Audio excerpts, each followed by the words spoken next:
আসসালামু আলাইকুম প্রিয় ভিউয়ার্স, সবাই কেমন আছেন? আজকে আপনাদের সঙ্গে আমি যে নিউজটি নিয়ে আলোচনা করতে যাচ্ছি, এই নিউজটি আসলে অনেকের কাছে খারাপ লাগতে পারে, আবার অনেকের কাছে ভালো লাগতে পারে। আসলে আমি ১ম থেকেই আমার যে নিউজগুলা আমি সবসময় দালালদের বিরুদ্ধে কথা বলে থাকি। এইজন্যই আমি এই নিউজটি বানাচ্ছি। ১ম এ আসি ২০২৩ সালের নুরুস্তা নিয়ে, এইটা নিয়ে অনেক ভিডিও হয়েছে।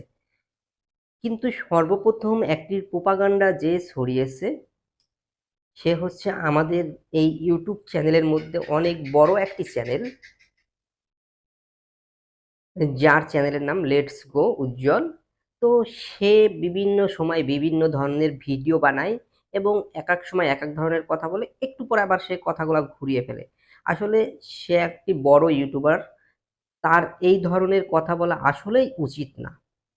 আমি আসলে কাউকে নিয়ে ওইভাবে কোনো চ্যানেলের কোনো লোককে নিয়ে ওইভাবে কথা বলি না।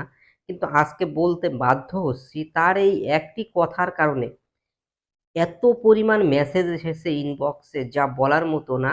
সে ভাই ২০২৩ সালের নুরুস্তা নাকি সব বাতিল হয়ে গেছে। আসলে এই যে বড় ইউটিউবার, এই ভাইটি কি করে? এই ভাইটিকে একজন হোয়াটসঅ্যাপে একটি ভয়েস পাঠাইলো। উনি ওই ভয়েসটা যাচাই বাছাই না করে ওই ভয়েসটি নিয়ে উনি একটি ভিডিও বানিয়ে ফেলল। তার উদ্দেশ্য মূল হচ্ছে ভিডিও বানাবে সবার আগে। সেই নিউজটি সত্য হলো না মিথ্যা হলো এটা যাচাই করার সময় নাই। সে সবার আগে ভিডিও বানাইবে, ভিডিও বানিয়ে ভিউ কামাবে। এইরকম একটি চিন্তা। আসলে খুবই দুঃখজনক তার মতো এত বড় একটি ইউটিউবারের ক্ষেত্রে এইসব উল্টাপাল্টা গুজব ছড়ানো। সে কালকে যখন মানববন্ধন হয়েছে, মানববন্ধন হওয়ার শেষ হয়নি। তার ভিতরেই সে ভিডিও বানিয়ে ফেলেছে। যারা মানববন্ধন করেছে তাদের ক্যামেরা ফুটেজ মানে বিভিন্ন ধরনের বিভিন্ন কথাবার্তা এবং ২০২৩ সালের সকল নুরুস্তা বাতিল করে দিয়েছে। এই ২০২৩ সালের বাতিল নুরুস্তা নিয়ে অনলাইনে একটি ঝড় চলে এসেছে। তখন কি হলো? যে যেরকম ২৩ সালে তো এখন অনেক নুরুস্তা এম্বাসিতে আটকাছে। তাদের তো মাথায় একটি চিন্তা চলে আসছে। ২০২৩ সালের নুরুস্তা বাতিল নিয়ে এই যে ছোট বড় যত ইউটিউবার আছে সবার কাছেই একটি বার্তা এসেছে। একেক ফলোয়ার একেকজনকে বিভিন্ন ধরনের কমেন্ট করেছে, উম মেইল করেছে, ইনবক্স করেছে মেসেঞ্জারে যে, "ভাই ২০২৩ সালে নুরুস্তা বাতিল হলো কিনা?"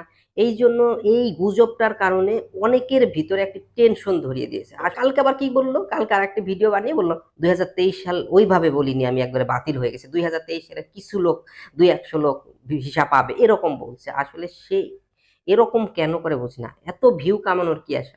এই যে আমার ছোট একটি চ্যানেল, এই ছোট চ্যানেলে আমার ৪ মাস আগেই মনিটাইজেশনের সেটআপ আসছে। কিন্তু আমি এখনো করি নাই। কেন করি নাই?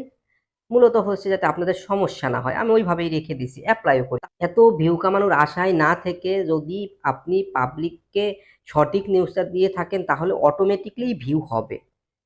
এই যে গুজব ২০২৩ সালের নুরুস্তা বাতিল হয়ে গিয়েছে, আবার কালকে এসে বলছে ২০২৩ সালের নুরুস্তা বাতিল হয়নি, ২-১০০ ভিসা পাবে। এইসব ধান্দাবাজি কথা বাদ দিয়ে আপনি একজন বড় ইউটিউবার হয়ে সুন্দর নিউজ দেন সেটাই ভালো হবে। উজ্জ্বল ভাই তাকেও বলব আপনি একজন বড় ইউটিউবার, আপনাকে অনেক মানুষ রেসপেক্ট করে। আপনি এই ধরনের গুজব নিউজ না ছড়িয়ে আপনি ভালো সঠিক নিউজটা দিন তাহলেই আপনার ভিউ এমনিতেই বাড়বে। এত ভিউ কামানোর আশা করেন না। এই যে একটা ভুল ভ্রান্তিতে তারা পড়ে গেছে, এদের জন্য তার উচিত ক্ষমা চাওয়া। কিন্তু সে সেটা না করে সে আরেকটি ভিডিও বানাইছে তার এগেইনস্ট এ যে আমি ওইভাবে বলি নাই, আমি এইভাবে বলেছি। আসলে লজ্জা হওয়া উচিত ওনার। খুবই রাগ হয়েছিল আমার ভাই। উনার এই ভিডিওটা দেখার পর। মানে উনাকে আমি কমেন্ট বক্সে যেয়ে বকা দিয়েছি, "ভাই এরকম গুজব ছড়ান কেন?" খুবই রাগ হয়েছিল। খুবই কি বলবো আপনাদেরকে ভাষায় বোঝাতে পারব না। তো আজকের মতো এই পর্যন্ত ভালো থাকবেন। আল্লাহ হাফেজ।